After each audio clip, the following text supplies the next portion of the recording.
Big news right now today with China and their de-dollarization plans. I'm going to show you the details that you need to know. If you stick with me, you're going to understand what's been happening with France, as well as Saudi Arabia, as well as Brazil, and all of that, which encompasses the US dollar as the reserve currency. The reason why the US has a monopoly right now is because they are the reserve currency of the world, and that is changing. In this video, I'll describe the details for you. You came here for the truth, so let me unveil that for you. In this one right here, the first thing I want to talk about is actually the New World Order. Now, that is a controversial term, but I'm going to show you some information that I believe is integral to understanding what's happening. China wants to be at the center of the New World Order. This is according to the top EU official. Trade bloc needs to defend its security and economic interests, she says, ahead of her trip to China. Now, in this Wall Street Journal article, they break it down. I just wanted to describe the fact that we have seen China specifically saying we want to have a multipolar world. They have said this numerous times, and I've shown you that before. And it is very clear that they are going away, and there is a divide in between the East and West, and we are seeing the reserve currency status of the United States being challenged. The US, it's not 100% of reserves. That's not how it works. But if you see it, it's actually 59% of the total. Now, it's the largest percentage by far out of any of the currencies, but there's these other countries out there that encompass a lot of the population of the world and a growing number of the actual world's economy. 40% of the world's economy when you look at it with the BRICS nations, as well as how they're expanding. So Saudi Arabia has said, we want to do business with you, China, and we are exporting more and more. Russia, exporting more and more. And these things happen because of sanctions. They happen because of, they're forced to, for one reason or another. It's not as if they say, hey, let's just all get together and do a deal. There could be many reasons for it, but they're doing it regardless. And the infrastructure is being set up along with that. And we are seeing many countries taking advantage today. So that's what this is all about. China and Brazil strike a deal to ditch the dollar for trade. Now, if you would have read that on a YouTube video, you would have said, that's clickbait, buddy. But you can see that this article comes from Barron's. I didn't write that article. I didn't write this title. It's there. Links are in the description if you want to see it. China and Brazil have reached a deal to trade in their own currencies, ditching the US dollar as an intermediary, the Brazilian government said on Wednesday. Beijing's latest salvo against the almighty greenback. This is important. We got to realize this, how huge that is. The deal will enable China, the top rival to US economic hegemony, and Brazil, the biggest economy in Latin America, to conduct their massive trade and financial transactions directly, exchanging yuan for reals and vice versa instead of going through the dollar. The expectation is that this will reduce costs and promote even greater bilateral trade and facilitate investment. So you might have thought to yourself, well, they can't do that because it's US dollars a reserve currency. They're doing it. They're absolutely doing that.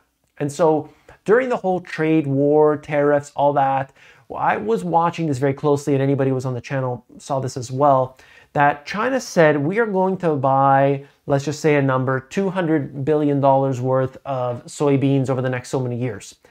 And at that same time, when they weren't meeting their obligations, they went to Brazil and they said, oh, we're going to buy, this many $1 billion worth of soybeans over the next few years.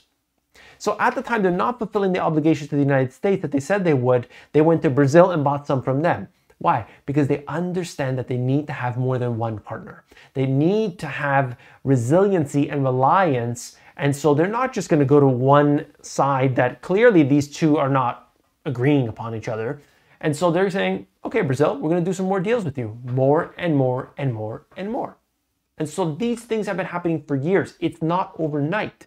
And that's what we're getting at here today. Big numbers, growing percentage of the economy, and a huge percentage of the population. So the quote I think I used was 40% of the world's economy. That's when you include actually everything with all the countries that want to join. but it's 20 to 25% of the world's economy and 40% of the world's population that are part of the BRICS, and then the expansion of BRICS, where they will eventually get in online with that, okay? Brazil signs more than 20 cooperation agreements at a business mission in Beijing. Some are saying, and I wanted to be clear about this, I do not, and by the way, I realize the font's super small.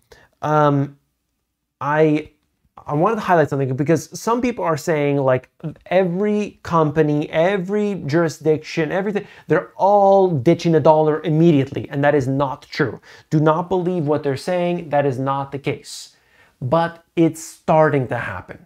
That's what I want to highlight right here. So be careful when you see those headlines and they get hundreds of thousands of views. I know that, but I'd like to step it back a bit and just show you this is the article that you need to see. And then you can go to the sources and read each line for you. But I just highlighted what I believe to be the most important one, and I'll read that to you, considering the font is absolutely microscopic. The Brazilian branch of the Industrial and Commercial Bank of China, but the Brazilian one, becomes the RMB clearing bank in Brazil.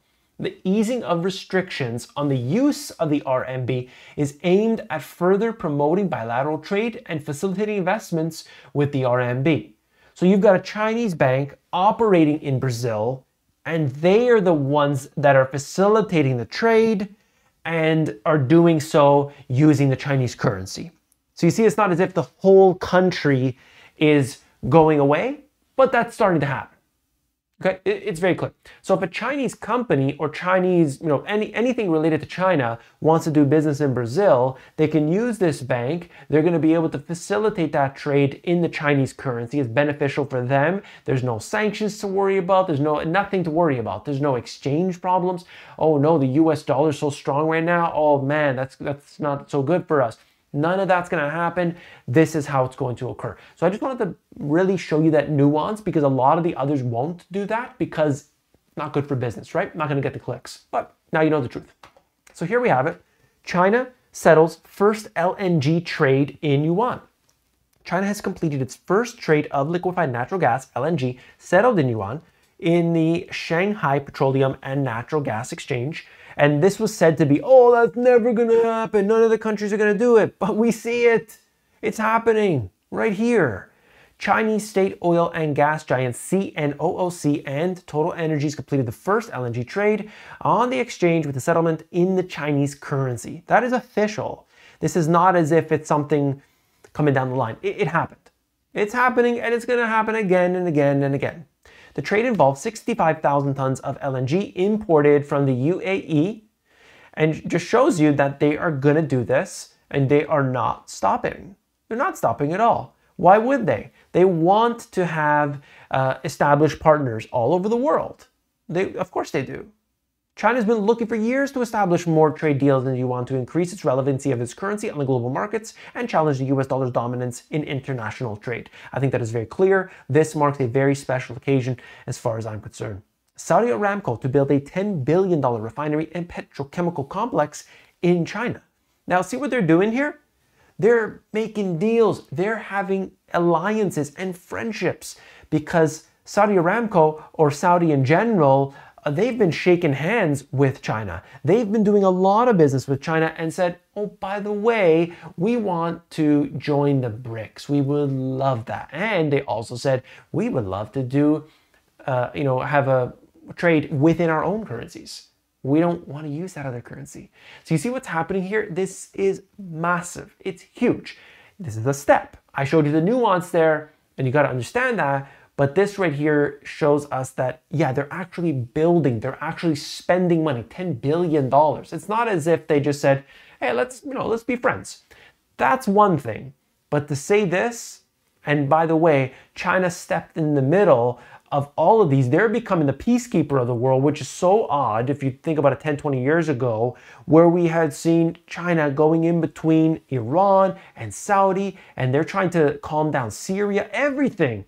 That this is happening right now today, and I think it's really important. They went to Ukraine. They were all these different things that I think is really marking a very different time than what we had just a few years ago. All right, now the last aspect of this video here is really just to highlight what's been happening with energy. And here you can see it. China coal producers book bumper profits on elevated prices. So, you can see the breakdown if you want. All I'm trying to show you is a few things. Look, here it is. China's Q1 coal imports jumped to new highs as factories throttle up. So the economy is reliant on coal. We see that. In the United States, they're saying you can't use coal. We're going to bankrupt coal. U.S. renewable energy surpassed coal in 2022.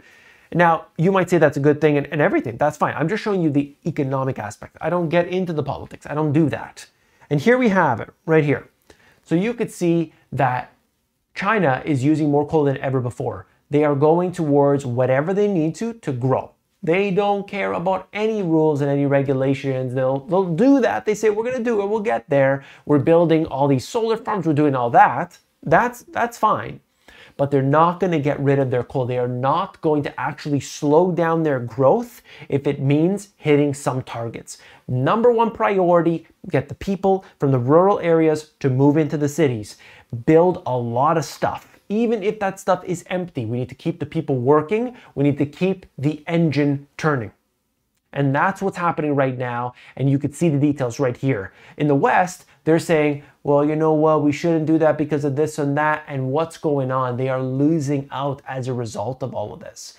Now, I'm not saying what actions they should take. I'm just pointing out the fact that economically, China is gaining leaps and bounds and beyond. They've got 100 problems. I'm not saying that they don't.